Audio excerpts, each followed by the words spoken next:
Yo, what's up? Dr. Swole here, MD bodybuilder, back with another video. So in my last video, we went through an at-home, no equipment workout to build muscle. That was day 1, and today we're going to be showing you day 2. If you haven't seen the day 1 video, make sure you check it out. If I had to choose between these two workouts, I would choose day 1. It's a tougher and more efficient workout overall. But today we're going to show you a day 2, which will give you some variation if you're training multiple days per week to break up the monotony and also target slightly different musculature. As a brief introduction, I just want to go over a few points that apply specifically to these types of at-home, no equipment workouts. And the first is consistency. So I know that this is a very volatile time with the pandemic going on and things changing very rapidly. But you shouldn't be taking this as an excuse to fall off a routine and give up on your fitness goals. Consistency and sustainability are the most important things when designing a workout program. I've been seeing a lot of at-home workout videos coming out on the internet, and it's great to see all the ideas and variation out there. But I want you to come up with a program and stick to it. Sure, you might try out a few different variations of exercises to find out what works for you. But once you do, you should take advantage of this social distancing time to really set some concrete goals for yourself and work towards them. You'll see much better results this way than if you just jump from workout to workout every time you see a new workout video show up in your YouTube suggested feed. Now, progressive overload is a big disadvantage of the at-home no equipment style training, largely because it's difficult to find variations of exercises that are hard enough, and it's tricky to incrementally add resistance if you don't have gym equipment. Of course, as we showed you in the last video, we're using a weighted backpack or a suitcase to do just that, and we'll be doing that again today.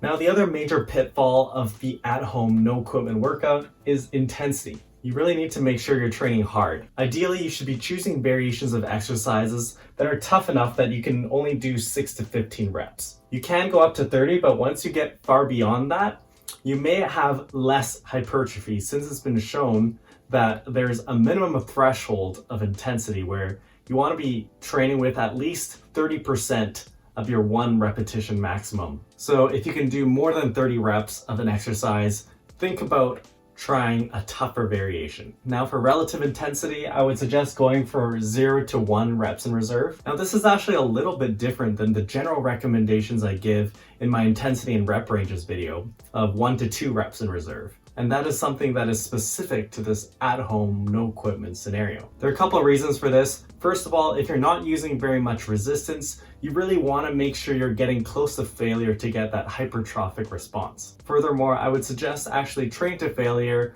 for the last set of a muscle group because there is less injury risk using lower amounts of resistance. If you're more advanced or you're training more often, you will want to be careful about going to failure, but we'll do a deep dive on programming in my next video. So with these points in mind, let's show you the workout. All right, so here's our day 2 workout. As before, exercise on the left and number of sets on the right. I'll just start you off with 4+ and 3+, and you can titrate the number of sets to what lets you progress best. Starting off, we've got split squats for the quads.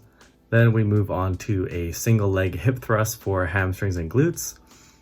And then you've got a superset of single arm overhead presses as our pushing movement and rows. So I'll show you a bilateral row version, but depending on how strong you are, you might not be able to actually load this enough just with a suitcase. So if the suitcase is too light for a 2-arm row, just stick to 1-arm rows and maybe just switch up the grip. So in the last video, I showed you a neutral grip, so you could switch it up and say do a supinated grip with your palm facing forward. Now, if you have a pull-up bar at home or some sturdy door jamb that you can hang off of on day 2, I would suggest putting in chin-ups. But as promised, this is a no equipment workout, so I'll just be showing you the suitcase row. Then we've got curls for the biceps and a standing triceps extension. I chose this because you'll get more of a stretch of the long head with the standing overhead variation to balance out the diamond push-ups from the last video, which will target a bit more lateral head. Then we've got lateral raises for the side delts, calf raises again, and finishing off with another ab superset. The V-ups will be our weighted ab exercise, followed with no rest to go on to bicycle crunches to really burn yourself out. As before, the spaces denote longer rest periods, so The exercises in pairs will be done as a superset. So now that you've seen the workout, let's show you the exercises. All right, so we're gonna start off day 2 with a split squat. So to do this, you're going to step forward, put your back foot up on a chair, and we've got our weighted backpack for resistance, and you're going to come down as far as you can.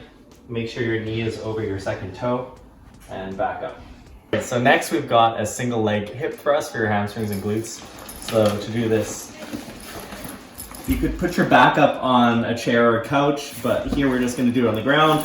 Got your weight over your hips, one leg out, and you're going to lift up and control on the way down. Again, we've got our weighted backpack, so you can add resistance.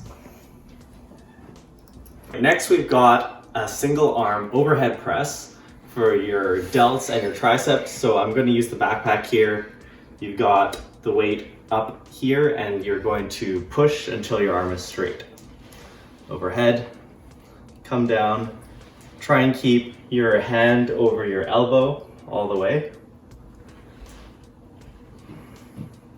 Next, we've got a bilateral suitcase row. So you're going to stand and bend over so that your back is as parallel as you can get to the floor. And then you're going to row the weight up to your chest. Make sure that you're pulling with the elbow, not bending too much at the elbow, and really focusing on the contraction of your lats. You want to keep your elbows in and just pull them straight back. Next, we're going to do a curl variation just to mix things up. From before, you're going to do a bilateral curl. So we've got our backpack here with 2 hands, and you're going to curl up like that. From the side here, try and keep your elbows in a fixed position. So on day 2 for triceps, you're going to do an overhead triceps extension. So we're going to lift the weight up overhead, bend at the elbow and bring the weight down and back up. Try and keep your upper arm in a stable position so that you're really focusing on the triceps here. For delts, we're going to be doing a single arm lateral raise. So you've got your weight here and you're going to lift out just with one arm. Make sure you control the eccentric on the way down.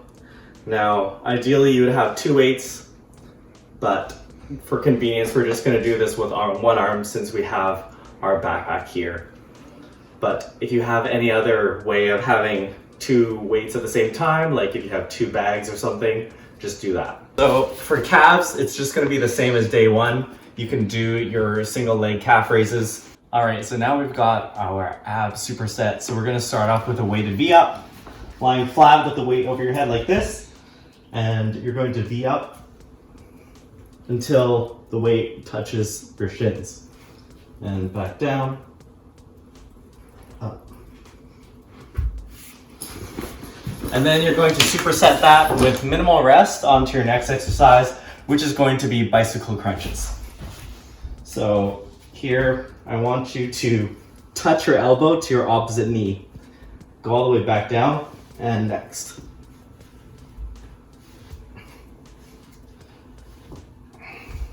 Try and straighten out so that your back is flat in between. To really make sure you're getting that flexion of your lumbar spine. All right, so hope you found that helpful. This is day 2 in a day 1, day 2 alternating type program. Now, as I said earlier, I would prioritize the day 1 workout because the movements I put in there are a little bit more overloading and compound type. For example, for triceps, I put in the diamond push-up, which is a compound movement and will activate more muscle mass than the standing triceps extension because it will also get a little bit of chest. So if you're only training a couple of times a week, it's better to focus on compound movements just for efficiency's sake. In terms of the other movements, for example, the pistol squat and the single leg RDL from day 1 are easier to overload than the split squat and single leg hip thrust I showed here. In other words, you might have trouble actually challenging yourself in the 6 to 30 rep range if you don't have access to heavy weights. This is largely a limitation of our at-home no equipment constraint, and there's actually a limit to the number of heavy exercises you can actually do when you don't have a gym. However, if you are training with a high frequency, say you're training 5 times a week, having those easier movements can actually be nice because it gives your connective tissues a break. This will program into a natural heavy day, light day structure. We'll go more in depth into my reasoning for this programming in the next video. So anyways guys, hope you liked the workout. Brief update with me. I paused my contest prep for now with the whole COVID situation, and I'm gonna regain some weight so that I'm not feeling the side effects of hormonal disruption from my low body fat percentage.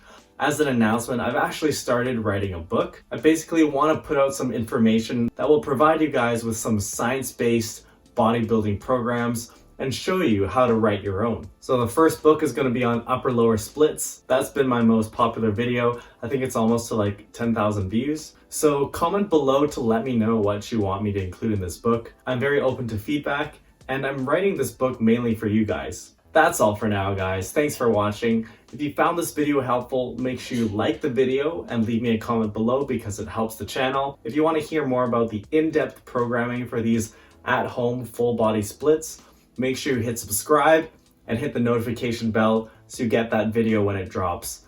We'll see you next time.